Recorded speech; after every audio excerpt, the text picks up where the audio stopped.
નમસ્કાર મિત્રો. મિત્રો, હું છું ડૉક્ટર મહેશ દાફડા. મિત્રો, એજ્યુકેશન ટચ નામની આપણી આ ઘર આંગણાની યુટ્યુબ ચેનલમાં આપ સૌ મિત્રોનું હાર્દિક સ્વાગત કરું છું. મિત્રો, આ ચેનલ પર અંગ્રેજી વ્યાકરણના 1111 જેટલા ઇંગ્લિશ વ્યાકરણના વિડીયો અવેલેબલ છે દોસ્તો. મિત્રો, આ જે અંગ્રેજી વ્યાકરણના વિડીયો છે એ વિડીયો જે વિદ્યાર્થીઓ સ્પર્ધાત્મક પરીક્ષાની તૈયારી કરી રહ્યા છે એવા વિદ્યાર્થીઓ માટે ખરેખર ખૂબ જ ઉપયોગી આ વિડીયો બની રહેશે. જે સ્પર્ધાત્મક પરીક્ષાની તૈયારી કરે છે એવા વિદ્યાર્થીઓ માટે તેમજ ધોરણ 9, 10, 11 અને 12 આ ધોરણમાં આ સ્ટાન્ડર્ડમાં જે વિદ્યાર્થીઓ અભ્યાસ કરે છે એના માટે પણ આ વિડીયો અંગ્રેજી વ્યાકરણના વિડીયો ખૂબ જ અગત્યના પુરવાર થશે એવી મને ખાતરી છે. તો દોસ્તો, આપ સૌ મિત્રોને નમ્ર વિનંતી છે કે એજ્યુકેશન ટચ નામની આપણી આ ઘર આંગણાની યુટ્યુબ ચેનલ આવા વિદ્યાર્થીઓ સુધી પહોંચાડી આપ પણ આ યજ્ઞ કાર્યના સહભાગી બનશો એવી હું આપની પાસે અપેક્ષા રાખું છું. દોસ્તો, કરંટ અફેર્સ અત્યારે જે સ્પર્ધાત્મક પરીક્ષાઓ આવી રહી છે એ પરીક્ષામાં કરંટ અફેર્સ એ પણ પરીક્ષાનો એક ભાગ બની ગયો છે.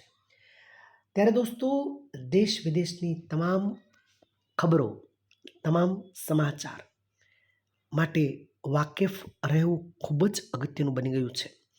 દોસ્તો, દેશ વિદેશમાં બનતી અનેક ઘટનાઓ, સમાચારો એ આપણી જાણમાં અવશ્ય હોવા જોઈએ. રાજનીતિ, શિક્ષણ, સાહિત્ય, કલા, રમત જગત આ તમામ ઘટનાઓથી દરેક સ્પર્ધાત્મક પરીક્ષાની તૈયારી કરતો વિદ્યાર્થી એ વાકેફ હોવો જોઈએ. એ હેતુ માટે આ કરંટ અફેર્સ ટોપ 10 સમાચાર લઈ અને હું આપની સમક્ષ પ્રસ્તુત થઈ રહ્યો છું. મિત્રો, આ સમાચાર એ જે વિદ્યાર્થીઓ સ્પર્ધાત્મક પરીક્ષાની તૈયારી કરી રહ્યા છે એવા વિદ્યાર્થીઓ સુધી પહોંચાડી આપ પણ આ યજ્ઞ કાર્યના સહભાગી બનશો એવી હું આપની પાસે અપેક્ષા રાખું છું. મિત્રો, 159મો આ એપિસોડ આપને અર્પણ કરતા હું ખરેખર ધન્યતા અનુભવું છું. દોસ્તો, અહીંયા જે સમાચાર હું પ્રસ્તુત કરી રહ્યો છું એ સમાચાર દોસ્તો મારા વાંચનની એક મર્યાદાને અનુરૂપ હોય છે. સંભવ છે દોસ્તો કોઈ સમાચારમાં આપણને ક્ષતિ લાગે તો ચોક્કસપણે કોઈ ઓથેન્ટિક ન્યૂઝપેપર, મેગેઝિનનો અભ્યાસ પણ અવશ્ય કરી લેશો. ચાલો દોસ્તો, આ અઠવાડિયાના સમાચારમાં એક નજર નાખીએ તો તાજેતરમાં જ ભારતના રાષ્ટ્રપતિ દ્રૌપદી મુર્મુને, ખાસ યાદ રાખજો, ફિજી દેશે પોતાના દેશનું સર્વોચ્ચ સન્માન કમ્પેનિયન ઓફ ધ ઓર્ડર અર્પણ કરી તેઓને સન્માનિત કરેલ છે. આપણા દેશના રાષ્ટ્રપતિ દ્રૌપદી મુર્મુને કયા દેશે તો કે ફિજી દેશે એ દેશનું જે સર્વોચ્ચ સન્માન છે કમ્પેનિયન ઓફ ધ ઓર્ડર એ આપણા રાષ્ટ્રપતિને અર્પણ કરી અને તેઓનું સન્માન કરેલ છે. આપણા સમગ્ર દેશનું ગૌરવ બની રહેશે. દોસ્તો, તાજેતરમાં જ કેન્દ્ર સરકારે મહારાષ્ટ્ર રાજ્યની, ખાસ યાદ રાખજો, મહારાષ્ટ્ર રાજ્યની 8 લેન રાષ્ટ્રીય હાઈસ્પીડ રોડ કોરિડોર બનાવવા માટેની મંજૂરી આપેલ છે. દોસ્તો, 6 લેન સુધી આપણે વાત સાંભળી જવા 8 લેન માટે સૌપ્રથમ કેન્દ્ર સરકારે મહારાષ્ટ્ર રાજ્યને મંજૂરી આપેલી છે. હાઈસ્પીડ રોડ કોરિડોર બનાવવા માટે કયા રાજ્યને મંજૂરી મળેલી છે તો એનો જવાબ આવશે મહારાષ્ટ્ર રાજ્યને. મિત્રો, તાજેતરમાં જ પેરિસ ઓલિમ્પિક 2024 એ પૂર્ણ થયેલ છે, પરંતુ આ સમાપન સમારોહમાં ભારતના ધ્વજવાહક તરીકે કોને સન્માન પ્રાપ્ત થયું છે તો એના જવાબમાં આપણે લખીશું મનુ ભાકરની પસંદગી. ભારતના ધ્વજવાહક તરીકે સમાપન સમારંભની અંદર મનુ ભાકરને ભારતના ધ્વજવાહક તરીકે પસંદગી કરવામાં આવેલી હતી. મિત્રો, તાજેતરમાં જ ભારતીય વાયુસેના દ્વારા તમિલનાડુ અને રાજસ્થાન ખાતે ભારતીય વાયુસેના, ખાસ યાદ રાખજો, ભારતીય વાયુસેના દ્વારા તમિલનાડુ અને રાજસ્થાન ખાતે તેમનો પ્રથમ બહુરાષ્ટ્રીય હવાઈ અભ્યાસ જેનું નામ છે તરંગ શક્તિ.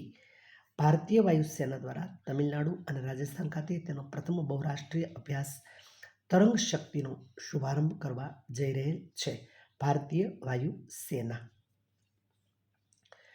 મિત્રો, યુપીએસસીના નવા અધ્યક્ષ તરીકે પ્રીતિ સુદન, ખાસ નામ યાદ રાખજો, યુપીએસસી જે પરીક્ષાઓ લે છે એના નવા અધ્યક્ષ તરીકે પ્રીતિ સૂદનની પસંદગી કરવામાં આવેલી છે. આ નામ ખાસ યાદ રાખજો. મિત્રો, પેરિસ ઓલિમ્પિક 2024માં 50 મીટર રાઇફલ 3 પોઝિશન ઇવેન્ટમાં ભારતને ત્રીજું કાંસ્ય પદક અપાવનાર ખેલાડી છે સ્વપ્નિલ કુસલે. નામ ખાસ યાદ રાખજો. ત્રીજો કાંસ્ય પદક લાવનાર ખેલાડી કોઈ છે તો એ છે સ્વપ્નિલ કુસલે. 2024 50 મીટર રાઇફલ 3 પોઝિશન એમાં ત્રીજો કાંસ્ય લાવનાર ખેલાડી સ્વપ્નિલ કુસલે છે અને આપણા દેશનું નામ રોશન કરેલ છે. આ ખેલાડીને ખૂબ ખૂબ ખૂબ સારી શુભકામનાઓ અને ખૂબ ખૂબ અભિનંદન પાઠવશું. મિત્રો, તાજેતરમાં જ ભારતીય સેનાની ચિકિત્સા સેવામાં, ખાસ યાદ રાખજો, ભારતીય સેનાની ચિકિત્સા સેવામાં સાધના સક્સેના નાયરની પસંદગી કરવામાં આવી છે. મિત્રો, આ સેવામાં પસંદ થનાર મહાનિર્દેશક બનનાર સાધના સક્સેના એ પ્રથમ મહિલા બને છે.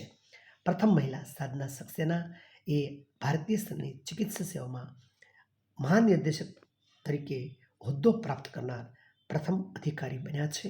મિત્રો, તેઓને પણ આપણે ખૂબ સારી શુભકામનાઓ પાઠવીશું.